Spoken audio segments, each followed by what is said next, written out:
This is the Joe Gaither Show on BamaCentral.com.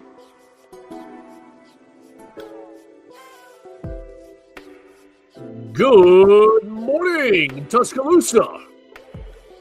Good morning, Tuscaloosa, Internet world, West Alabama. How are we doing today on a Thursday? It's July 9th. We are back and better than ever. So glad you guys hung in there with us as we took some time off. It is the Joe Gaither Show on Bama Central, BamaCentral.com. You're watching us on the Bama Central YouTube channel, on the Bama Central Facebook page. You're listening to us on Apple Podcasts, Amazon, Spotify, wherever you get your podcasts. You can find the Joe Gaither Show on Bama Central. A lot of you guys are doing that lately. I appreciate that so much. We are back and ready for more action, more Alabama athletics, and we're going to talk about it with our friend Theo Fernandez. You can follow him at Theo Fernandez __ on the Twitter machine. We're going to have a lot of fun today talking about Alabama basketball, getting a big-time commitment over the last couple of days. We'll talk about a football recruit that seems to be slipping through the fingers of the Crimson Tide, some games getting put on the basketball schedule, and a whole lot more today. So we're going to have a lot of fun. We appreciate everybody watching us, listening to us. You can leave a comment at Joe Gaither 6, at Theo Fernandez _. You can leave us a voicemail if you like at 205-462-7340, extension 800. If you want to have your voice be a part of the program. And we're proudly presented by Derek Daniel State Farm Insurance. You can call Derek for all of his insurance needs at 205-758-3391. Like a good neighbor, Derek Daniel is there. And we're presented by Purple Turtle Roofing. You can check them out online today at roofturtle.com for all of your products and services, commercial or residential roofs, metal or shingle roofs. They'll take care of you to make sure you have the peace of mind that you deserve. Whoo, Theo, it's been a long time since I've seen you. I've missed you. You look beautiful. How has the World Cup been treating you? Obviously, USA going out sad on Monday night. Really having a lackluster performance against Belgium. But we are now in the quarterfinals. We have 8 teams left. There are 8 World Cup games remaining. You got an off day yesterday. Man, you look great. How are you, sir? I have missed you. I'm doing great. Yeah, unfortunate end for the U.S. national team. Flo Balogun, maybe we should say Flo Bediako, was not able to make much of a difference in the grand scheme of things. And that's that. We're the U.S.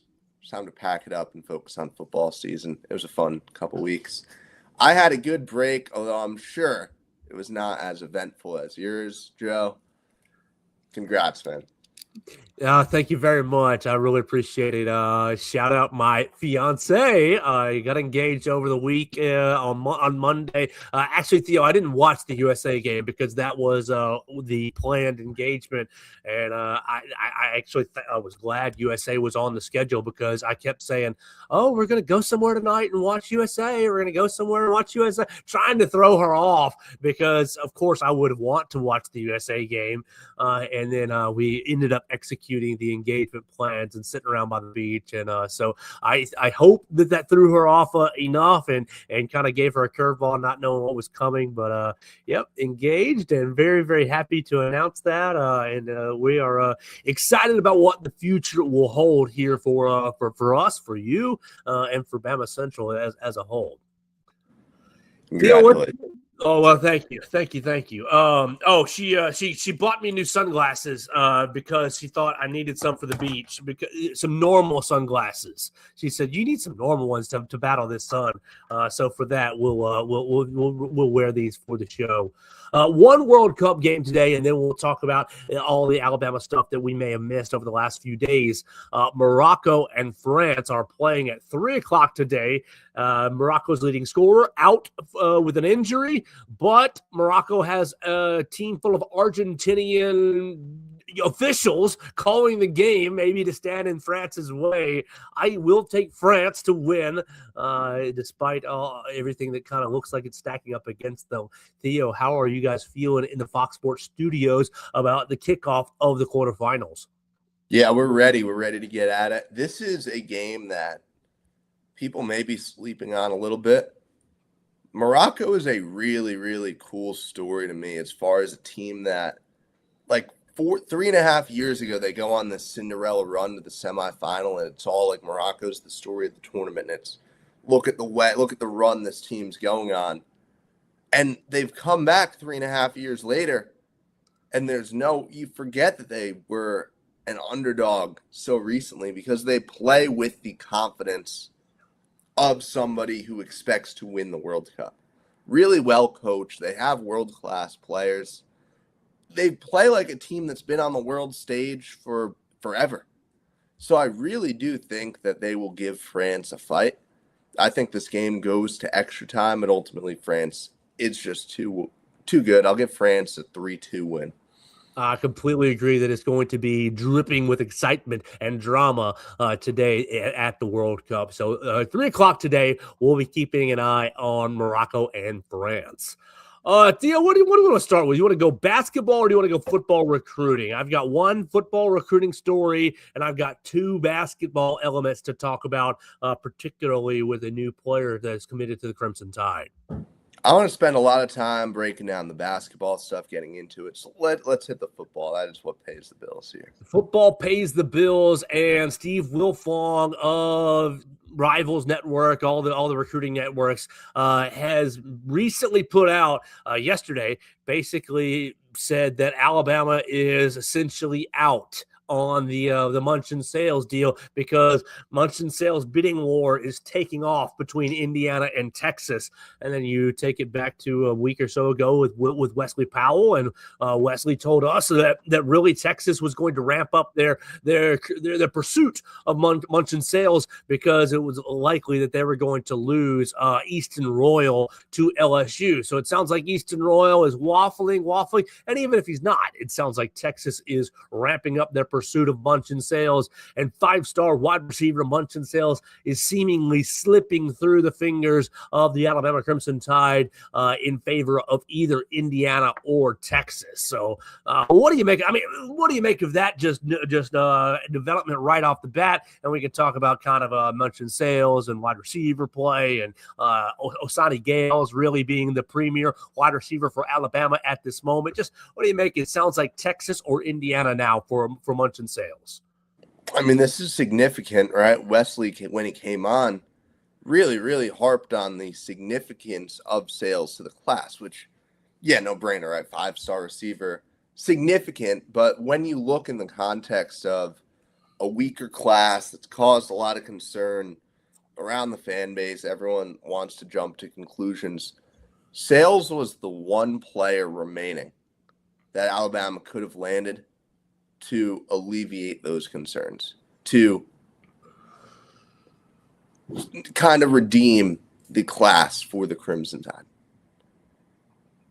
Assuming now that does not happen, you're going to have what is objectively a weaker class.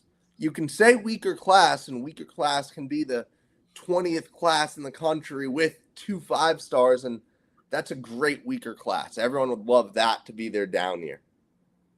Without Sales, we may enter the territory of, this just isn't quite a class that you would want a top premier program in the country, even in a down year, to put together.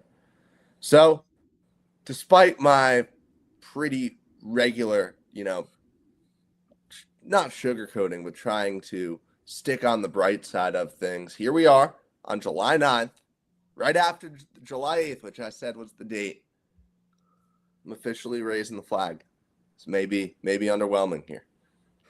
Yeah, I think the class will be underwhelming now if you're unable to get Monshun Sales because of everything we've already talked about. I do like Osani Gales as a wide receiver and what he can bring to this class, but without really the top end pedigree, I think that you're going to have a lot of Alabama fans really playing the nervous Nelly game all fall long. And look, I'll be right there with you because this plan only works if you retain the talent that's already on your roster. And really, this plan only works if you go back into the transfer portal next winter and snag a couple of dudes. Whatever money you're setting aside, whatever money you've decided is not worth spending on freshmen, you got to go out and get a couple of dudes. And so the wide receiver room is definitely going to be changing over the next few years. You're going to see Ryan Williams, one more year with Ryan Williams, and then he's going to be Ryan Coleman Williams, and then he's going to be off onto the NFL. And so you're going to see your Luscious Brooks, your Derek Meadows, your Zadarian Morgans kind of stepping into this, stepping into their own and into larger opportunities. I don't know that missing on Monshun Sales means really that the program's in disarray or that you know the recruiting it just isn't any good. I just think this is an intentional choice. And then with Monshun Sales specifically, the Indiana and Texas resources are just getting into a place where I think the Alabama staff and the Alabama resources are not comfortable chasing a dollar amount and matching. Now you have this is just Steve Wilfong's opinion. This is just Steve Wilfong's kind of assessment on what he's heard from people in his camp, in the Sales camp. Sales hasn't really given any real interviews on the record or hasn't really talked about his recruitment. We remember it was several weeks ago where he said, "Oh, if it's not about my high school senior season, then I don't really want to talk about it. I'm focused on having a good senior season." I'm not trying to discredit Steve Wilfong or his sources at all because he's tip top in the business and he's talking to the family and he's talking to people around Monshun Sales, that sort of thing. But just because this is the statement, I don't know that it's 100% Alabama is out. I just would think that, okay, I wouldn't be holding your breath on Alabama chasing Monshun Sales. You look at other 5 stars in the most recent classes. I mean, Xavier Griffin was committed to USC for a little bit. He took an official visit to Texas and Ohio State. Zadarian Morgan took a visit to Florida, to Colorado. I mean, Jaira Edwards took a visit to Texas A&M and Oregon. Big dollars there. Dijon Lee, official visit to Texas and Texas A&M. Big dollars right there. So Alabama, I think, could still make a late play for it. It just seems like the people that have talked to Steve Wilfong, the family, some of the agents, maybe some coaching, maybe a coaching staff or two, are feeling like the dollars and the resources and incentives that Texas and Indiana are offering maybe overshadow what Alabama is offering, and so we'll see what happens with Monshun Sales going forward. And it checks out, right? We know, or Wesley actually coined, I don't know if it's his term, I hadn't heard it, the Big Six programs, which he said are the schools that can go out and spend whatever they wanted. And that was, let's get the Texas Tech, Oregon, Ohio State, Miami, Notre Dame. Yeah, those are his Big Six programs. And we know Alabama's outside that really, really top upper echelon. I also think that Sales has done himself favors by really being one of the last big-time premier players available because if you're a school with any leftover NIL that you were planning on spending for this class, well, here's the guy to spend it on, right? And I think it could create a Texas-Indiana bidding war that Alabama just has no real role in nor real desire to get involved in. We know that Alabama has a particular strategy, and you have to be really smart. And Joe, you talked about it you got to go out and get some dudes in the transfer portal, right? A year from now. You have even more money for that now because Sales was not going to be a cheap player. Any money you thought you were putting towards him, you're not going to spend most of it. It's not like there are 25 elite big-time recruits sitting out here right now to rebound to. So I really think there will be a lot more eyes on this coming transfer class for Alabama, given what we've seen this summer. Yeah, exactly. So we'll see how it develops, but it just does seem like Alabama is losing ground on Monshun Sales. Theo, you excited about college football video game that gets released today? I'm sure you're not excited. Not excited. I know. It just seems like it's been such a bust. Over the last 4 days, you've seen massive pushback on these on EA and some of these features that they are either taking away or adding behind a paywall. But really, the only reason I'm bringing this up right now is because Hunter DeCypher is getting ready to write an article for us at BamaCentral. He's texting in our little chat about the ratings, who's rated what, and how many players. The Alabama ratings. They have 49 players on the Alabama roster. Alabama only 85, 105 scholarships or whatever, but the game only has 49 players for Alabama on the roster. Now, look, that's plenty. You only need 22, really 25 to have a starting unit on every side of the ball. It just seems like, and this is just coming to me right here in the moment as he's texting in. I'm holding off on publishing. I was hoping they would get 85 full players on here. It just seems like these folks at EA have totally skimped on this game in favor of profitability and just given it just seems like they've given a terrible product right off the bat. Wait, so is Lazier Brooks really not in the game? I saw that post. That's what it seems like. Yeah, he's how do you possibly do that as NCAA? It is crazy how much goodwill was lost in such a short period of time, Joe. Literally 2 years ago, right now, it was all anybody was talking about. It was the center of sports discourse. We were all so excited. We downloaded the game, and collectively, everyone was like, yeah, this is awesome. EA is EA. I am going to play NCAA 26 with the downloaded 2027 rosters, and I will be happy with it. Because at the end of the day, you're paying for the same game. I've seen this my whole life with Madden, and I have no desire to relive it with NCAA nowadays. So disappointing. So disappointing because I enjoyed 25. I enjoyed 26 enough. It was good. It was a good game. And I was looking forward some of the features that they, had touted, a lot of the defensive adjustments that they had touted over the last 3 or 4, 5 weeks made me excited because, I'm not as good with my thumb skills, but I was always very good with schematic. What am I going to run here? And so defensive adjustments made me happy. And now everything behind a paywall and skimpy rosters. No Lazier Brooks, no Racing Delgatti in the roster. You got like 3 random players on the offensive line for Alabama starting. Really disappointing for release day of college football 2027. I really don't get it. You literally have one job for the year. Like, that's the thing that's always annoyed me about EA, and I could rant about this for decades. Some of the stuff that they quote failed to do is the easiest stuff in the world. How hard is it you could hire an Alabama student to sit down and make sure, hey, here's the team. You could hire any of these writers. They could, a million different people who would love to be involved with the development of their favorite video game. It's literally just a slap in the face to anyone who plays this game, right? The fact that nobody at EA seems to care about the product that's being put out and honoring. That was the thing that I thought was so cool about the game initially. It seemed like it really cared about honoring college football and the game day and the atmosphere and just everything, the fanfare that goes with college football. That's all been lost. Yeah, I am almost not wanting to turn on my console today and check it out because of all the discourse in the last 48 hours. I did have early access last week. I guess it came out on Thursday, early access, Friday, early access, but I was already out of town. And so I was like, well, I'll just catch it when I get back. It's no big deal. I'm excited. Woo!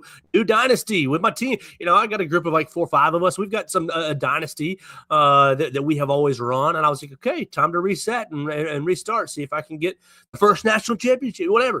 And now I'm just not really excited at all to check it out based on paywalls and, microtransactions and skimpy rosters. And, just not very fun. So if you are looking forward to College Football 27, or if you want to play with me, you can always find it at Joe Gaither 6 on the Crossplay or on the PlayStation Network. You can teach me how good you are at the game and show me a lesson, I suppose. Oh man, Theo, that one just came to me random because I'm reading kind of the day's text message. What Hunter is getting ready to write. I said, brother, I think if the roster is 49, that's what it's going to be today. There'll probably be a roster update soon, but it probably won't be today. It'll probably be 2 weeks, a month, somewhere in that range. Maybe 2 weeks into college football season. Once they see how good or bad some of these players are, they might adjust some ratings and they might add some players into the game. So we'll see, and that's pretty disappointing to keep us. The game's always a good way to get ready for the season, in my opinion. Check out roster, see who's good, get familiar with new players, and that is seemingly a little hollowed out today.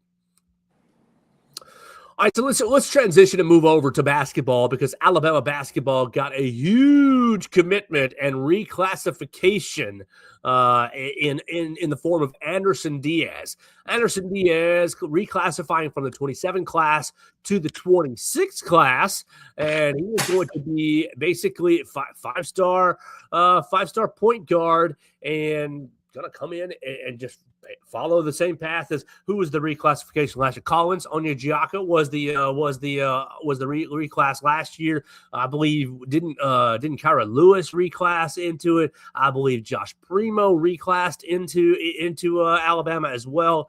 But Anderson Diaz, we talked about him several weeks ago when it was first kind of, he's on Alabama's radar. He's being pursued. He's getting close. And we talked about him as a potential Aiden Holloway safety net, Aiden Holloway security blanket in case Aiden Holloway doesn't get his legal issues sorted out. Aiden Holloway is on the front. It's on the front end of the legal issues being sorted out in a diversion program. You're still going to have to go through drug tests and go through several steps in the diversion program to be cleared from everything. But basically, Nate Oates is saying, okay, if Aiden Holloway can't do the right thing for, 6 months probation, a year probation, whatever it is, if he can't do the right thing and get himself back on the court this fall, well, we have a point guard that can help Amari Allen run the show for the Crimson Tide. This is incredible news for the program. It's just funny looking back at, I remember when Diaz first committed, what I said was, well, you need one of three things to happen. First, number one, which I thought at the time was unlikely, was Amari Allen deciding to return. I was fully convinced for a very long time that Amari Allen was NBA bound. You got one to fall right there. Second was Aiden Holloway. Are you going to get him back? I thought I was pretty 50-50 on that. I think you're going to get him back. I do. It seems like he should be. Yeah. Seems like everything's been done for him to play basketball for this team. And then I said the contingency, if you don't get Aiden Holloway back, is okay, you reclass Diaz to be one of the guards on the roster for this team. And now you've done it either way. And I think it's a smart move. I think it makes a lot of sense. This is an incredible recruiting class, Joe. It's crazy because you're number 4 in the composite now with Diaz's commitment.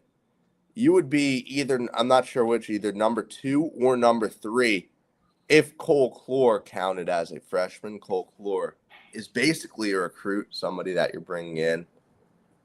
This is an elite class, a program-defining class, and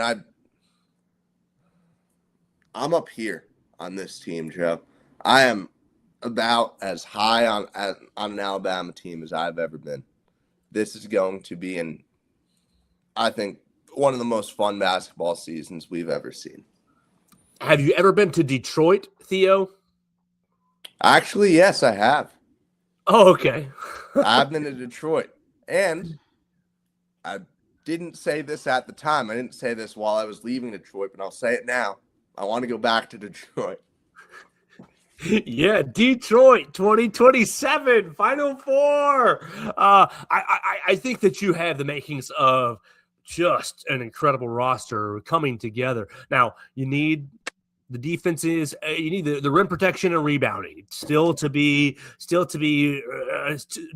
determined if Drew Fielder is going to contribute to that or if it's all going to fall under the Mississippi State transfer Jamarian Davis Fleming, if it's all going to fall to the Kentucky transfer Brandon Garrison. But you need the defense and rebounding. I think you've got a perimeter defender in Jackson Richardson.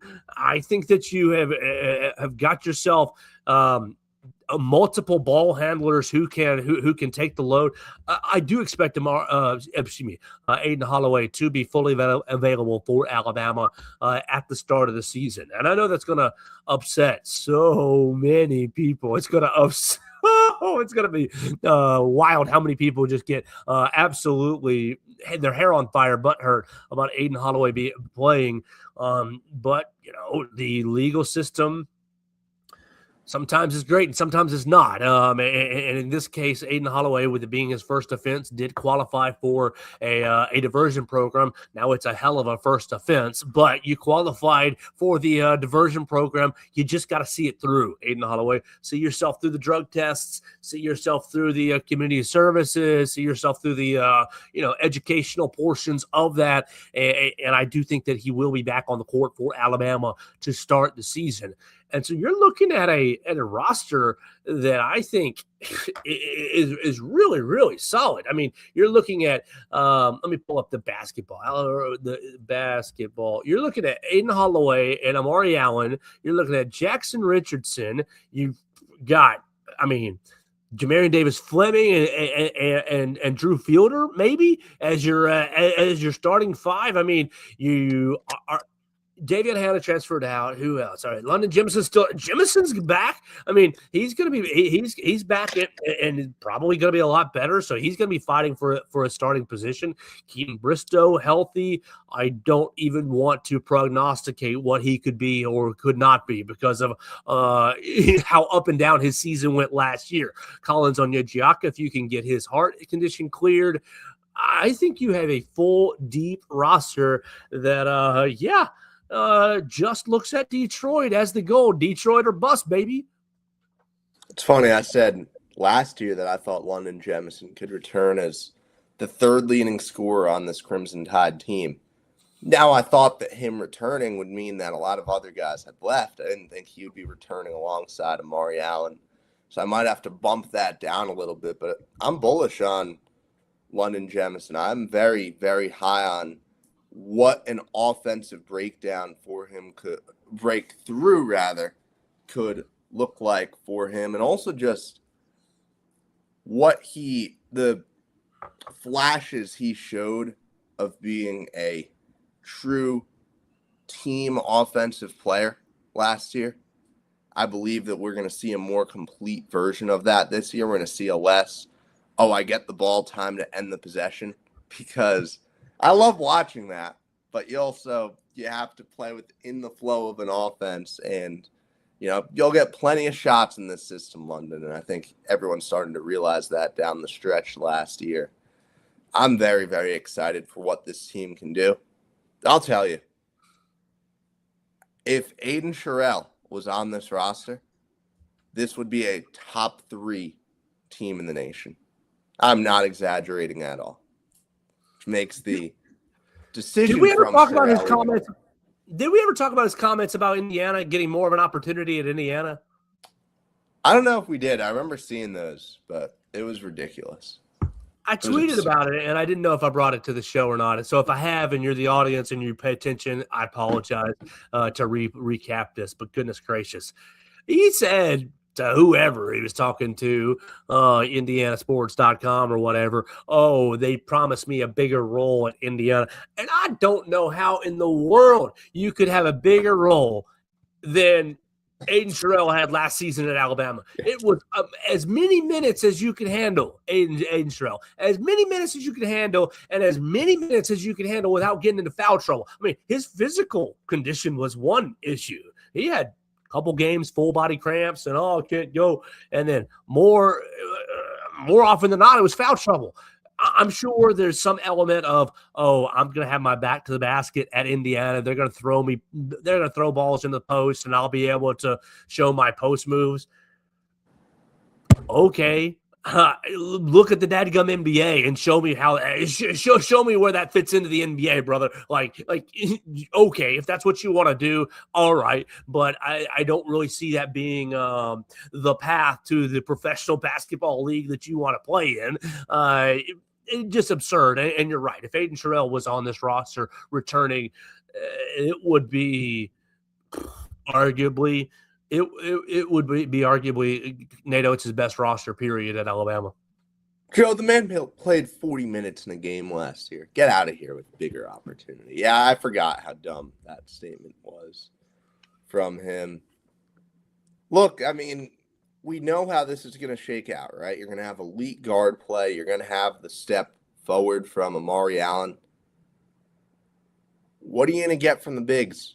What are you going to get from the bigs defensively? What are you going to do in your SEC tournament semifinal game against Florida? I mean, I do unfortunately have to place a glass ceiling on this team until I can see the bigs compete with another physically dominant roster. Yes. Completely. Because the years that Alabama has made deep runs and long runs, the defense has been really, really, really top notch. And even the year that Alabama went to the Final Four, they didn't have good defense, but then they played extremely efficient defense in the tournament. So you're going to have to be able to find it on that end of the floor, and you're going to have to really, really improve the rebounding. So it's all really on the Cole Klors, on the Drew Fielders, on the Jamarian Davis Flemings of the world. And so we'll see how they all assimilate. What are you going to get out of Keaton Bristow? I mean, you remember all the nice things I said about him after the Illinois game, Kenneth Fareed, and then was basically unavailable the rest of the year due to some injury issues. So we'll see if he can stay healthy long-term for the Crimson Tide. Now, 2 games got added to the schedule while we were gone. Alabama will be playing Samford, the Bulldogs. So you are playing an in-state school, which is nice. That'll be nice to play the smaller programs in state. I hate playing small programs, but you have to. You just have to in basketball here and there. I would prefer to play the Jacksonville States, the Samfords, the South Alabamas of the world, the UABs even of the world. So I'm very happy that you are getting Samford on the schedule. But more important and more marquee is you have a date. And this was already known, but you have a date, and it is official. St. John's is coming down to Alabama for the CM Newton Classic this year at the Birmingham BJCC. And that is December 12th. Oh, let me look. Yeah, it is. Later in the non-conference schedule, if my article comes up from what Hunter wrote, it is December 12th. Yes, exactly. December 12th. There we go. That should be the little off week after SEC championships where you're waiting, because we need to sit and wait for 21 days before we play a playoff game. We know how this goes. Oh, you heard it here first. Theo's predicting Alabama in the playoffs. Oh, man. Thanks, Joe. Thank you. Well. But, yeah, now you have – look, I'm excited. You guys know I'm from New York. I grew up on Big East basketball. So, for me, getting to see St. John's and Seton Hall in the same year is incredible. I love Rick Pitino. I think he's one of the greatest – he is one of the greatest coaches of all time. Don't try to deny it. And he coaches very fun teams. I think everybody enjoyed watching the Alabama St. John's game last year, which, man, that was a fun one. That was a weird game because both teams ended up playing pretty differently than they did in that game, stylistically, everything. And what I kind of like about this one is that game was November 7th or something. It was the day of the LSU football game, so really, really early. This one, you're a little more settled in. We get a better look at what the teams actually look like. Alabama will have already played at the Players Era.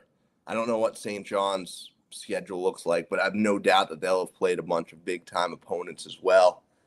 And it really is the final tune-up before conference play, right? Because, late December, you kind of go into hibernation mode, playing a bunch of – you'll play a game a week, you'll play lighter opposition. So this is really the final look before conference play, final chance to tune up some stuff, and also just to play an incredible basketball game.